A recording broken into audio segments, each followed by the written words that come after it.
In today's video, we're working on circumference and area of circles. So the formula for a circumference, you have two different ways you can solve it. You have circumference equals pi times diameter, and we have circumference equals 2 times radius. And for the area, it's equal to pi r squared. And in these examples, we're going to be using pi to be about 3.14. Okay, now the diameter is the whole line here. The radius is going to be half of that. So give you an example. The diameter here is 6 inches, and the radius here would be 3 inches because it's half of that. So if we have a diameter that is 8 inches, we know that the radius is going to be 4 inches. It's going to be the half of a diameter. That is the radius. So in example 1, I wrote down the formulas for every single problem. For number 1, we have the diameter to be 6 inches. So the formula is formula C, circumference equals pi times d, which is diameter. So all we gotta do is plug in the diameter. So C equals pi times 6. So we're gonna go ahead and multiply 6. So circumference is about to be 3.14 times 6. Okay, I went ahead and did this multiplication already for you guys, so that way the video doesn't take longer than it's supposed to be. So when I multiply 6 times 3.14, my answer was 18.8. So that's going to be your circumference for number 1. Another hint I give my students, and I tell people about this, is that when you look at this, always just go ahead and round to 3. So if I multiply 6 times 3, I know it's going to be 18. So if my answer was less than 18, I know right away I did my multiplication to be wrong. So every time we multiply by pi 3.14, whatever number you have, multiply that by 3, so you can have an idea around where is going to be your answer. So here, right away, I say, okay, 6 times 3 is 18. So my answer should be around 18. And as you can see, our answer is about 18.8. So for number 2 and number 3. So for number 2, we're going to solve it the second way that we can solve it. We have circumference equals 2 times pi r. So the same thing, we go C equals 2 times pi, and we're just going to put in 2.6. 2.6 is what is our radius, okay? So you can go ahead and multiply that. You can go ahead and multiply C equals 2.6 times 2 is 12, carry the 1, and we have 2 times 2 is 4, plus 1 is 5. So we have 5.2 times pi.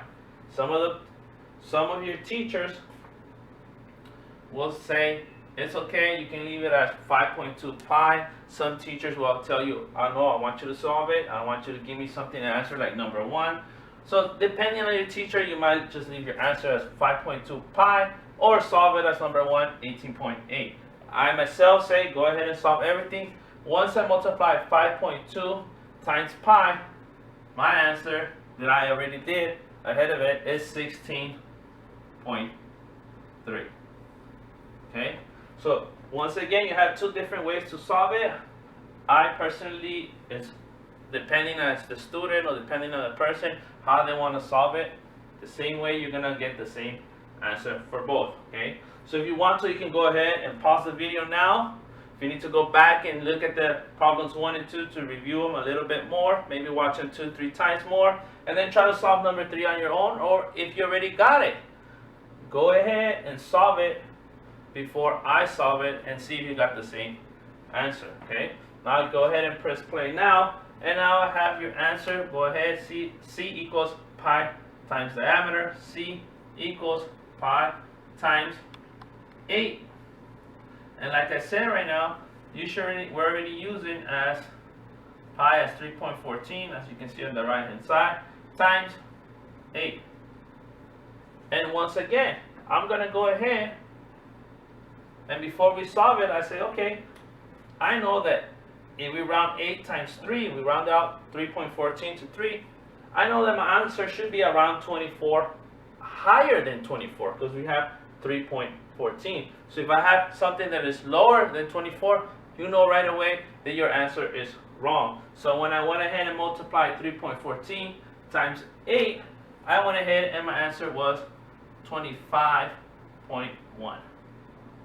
So if you have that answer right there, it's about 25.1. If you don't have it, go back and check where did you did your mistakes. In problems 4, 5, and 6, we are going to be looking for the area of the circles. Okay. For number 4, we have the formula to be A area equals pi r squared. But like I said in the other examples, in number 4, they're giving us our diameter, which is 4 inches. And to get the radius from a diameter, we just divide by 2, or it's the half of it. Okay. So in this case, the half of 4 is going to be 2. So we have A equals pi r, which is going to be 2 to the second power. Okay. And then again, remember we use pi as 3.14. So we're going to have 3.14 times 4. And when we go ahead and multiply, like I said, you can go ahead and try to think before you solve it and say, if I round 3.14 to 3, I have 4 times 3, it's going to be 12. So if I know that my answer is below 12, I know right away that my answer is wrong. So I'm going to go ahead and check my multiplication.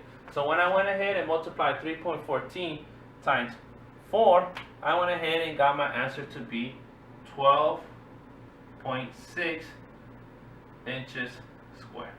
Okay, that's going to be our answer. And like I said, sometimes your professors, your teachers will say, okay, just leave your answer as pi. So you can leave your answer as well, depending on your teacher, as 2 times 2 is 4, 4 pi inches squared. It just depends on your teacher. Does he wants it to leave it as 4 pi as your answer, or does he or she wants you to solve it all and give you your answer. Okay. Now on the first 3 examples, I did a mistake. I'm not writing inches squared. So if you had inches or centimeters, go ahead, or meters, go ahead and just put inches to square on those examples. Okay. So for number 5 and 6, you can go ahead and try to pause the video and see if you can go ahead and solve 5 and 6 as well. Challenge yourself, and if you can, then go ahead and continue watching the video.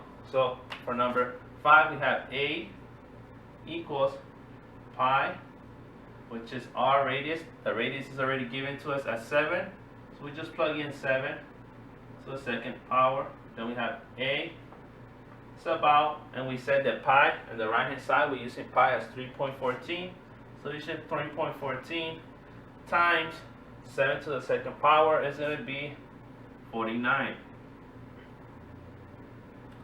So I'm going to go ahead and multiply 3.14 times 49, and when I got my answer, I got 153.9 inches squared.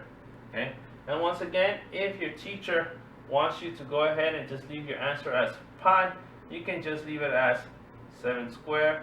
It's going to be about 49 pi. So these 2 answers might be right, depending on what your teacher wants your answer to leave it as. Okay, so for number 6, we have A equals pi. Your radius is 5 square. Then we have our area equals, that's about 3.14. That's how we're using pi. 5 times 5 is 25. So we're going to multiply that by 5 times 5. That's where we got 25 from. And after we multiply that, our area for that one will be 78.5 inches square, or it can just be 25 pi inches square. Remember, it all depends on your teacher on what 2 answers you want to get. Same 2 answers might be right. Don't forget to share the video to any of your friends that need help with this, and don't forget to go back and review this if you need to watch the video multiple times, 2 or 3 times or more, so you can go ahead and get this right when you have a test or when you have homework like this. Thank you for watching.